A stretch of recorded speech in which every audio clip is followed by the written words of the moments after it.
Conseil des ministres du jeudi 24 février 2022. La session ordinaire du Conseil des ministres s'est tenue ce jeudi 24 février 2022 de 10h à 12h sous la haute autorité de son Excellence, Monsieur le Président de la Transition, Président du CNRD, chef de l'État, chef suprême des armées, le colonel Mamadi Doumbouya. Les points suivants étaient inscrits à l'ordre du jour. Message de son Excellence, Monsieur le Président de la Transition. Compte rendu de la session ordinaire du Conseil interministériel du mardi 22 février 2022. Décisions et divers. Message de son Excellence, Monsieur le Président de la Transition. Dans son traditionnel message, son Excellence, Monsieur le Président de la Transition, le colonel Mamadi Doumbouya, s'est dit favorable à l'ensemble des recommandations formulées par le Conseil interministériel du mardi 22 février et a ordonné leur mise en œuvre dans le respect de la bonne gestion des finances publiques. Le colonel Mamadi Doumbouya a rappelé sa ferme volonté à poursuivre le programme de récupération des domaines de l'État. Cependant, concernant le cas particulier de la cité ministérielle, le chef de l'État a rappelé la diversité des situations qui prévaut dans cette zone. Et il a précisé que l'examen du cas au cas par cas se fera sans passion et dans le respect scrupuleux des règles en la matière. Il a aussi fait cas des fonctionnaires qui ont récemment été admis à faire valoir leur droit à la retraite. Pour ce cas précis, le colonel Mamadi Doumbouya compte soumettre à la réflexion du Conseil des ministres des mesures favorables d'aide en nature pour services rendus à la nation. Enfin, le président de la transition a informé les membres du Conseil qu'il a été saisi de la prochaine sortie à l'intérieur du pays des conseillers nationaux. Il a recommandé au ministre secrétaire général de la présidence ainsi qu'à celui du budget de prendre chacun en ce qui le concerne les dispositions idoines à la réussite de cette mission. Compte rendu de la session ordinaire du Conseil interministériel du mardi 22 février 2022. Dans sa communication, Monsieur le Premier ministre a rappelé les membres du gouvernement à la sérénité suite à l'opération en cours de récupération des biens de l'État. Il a réitéré la fidélité du Conseil à l'engagement initial de faire de la justice la boussole de la transition. Au titre des décisions, suite à la communication du ministre du Budget, le Conseil a décidé d'adopter et de mettre en œuvre dans l'immédiat un plan d'engagement budgétaire trimestrialisé par les départements ministériels. Ce processus devra mettre l'accent sur le dialogue interne dans les départements. 2. D'adopter le principe de dépenses respectant la limite de l'enveloppe financière mise à la disposition des ministères. 3. De relancer l'économie en activant un cadre vertueux des dépenses publiques. 4. De renforcer la transparence dans le processus de passation des marchés publics. Et enfin, de finaliser la mise en place du conseil d'administration au sein des établissements publics autonomes qui n'en disposent pas.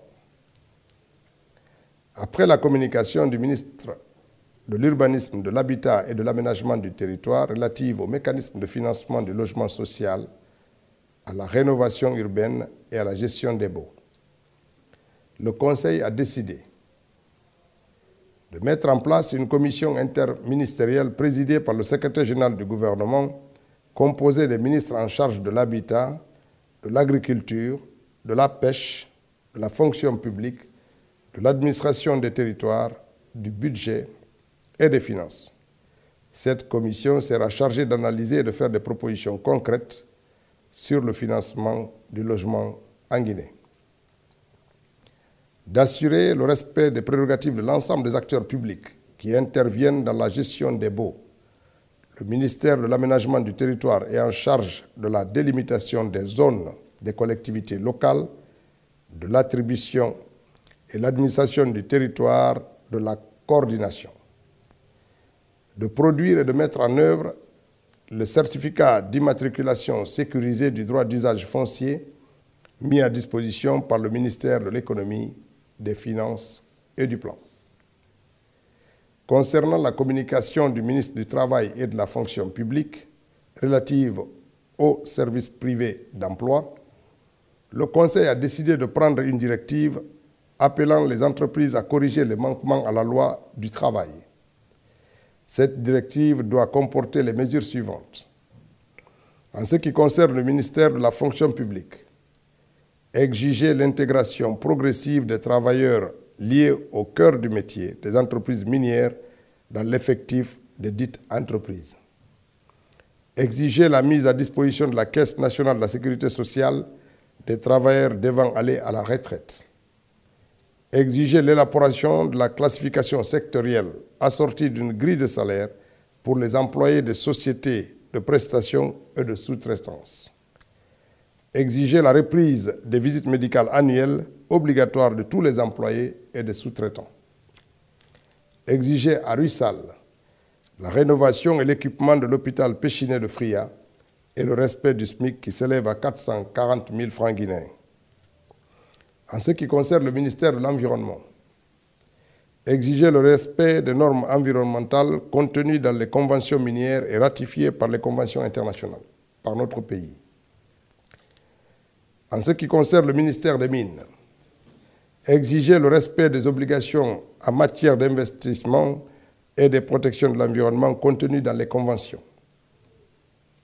Exiger le respect du plan de transfert de compétences des étrangers et un chronogramme précis de mise en œuvre.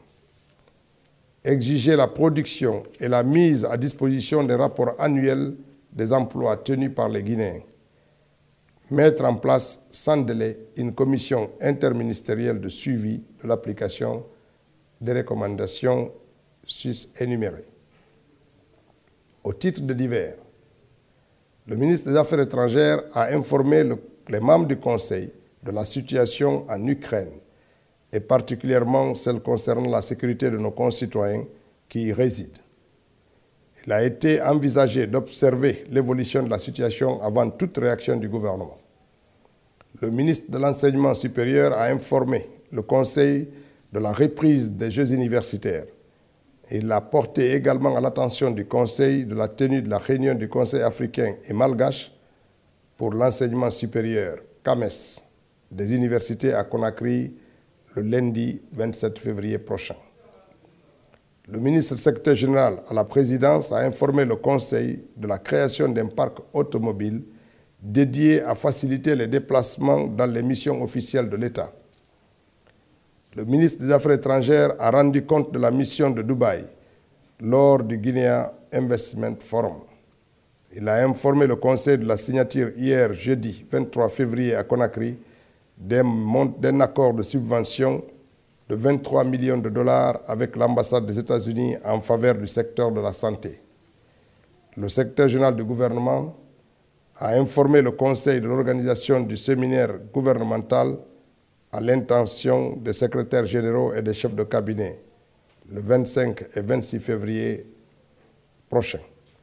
Conakry, le 24 février 2022, le Conseil des ministres.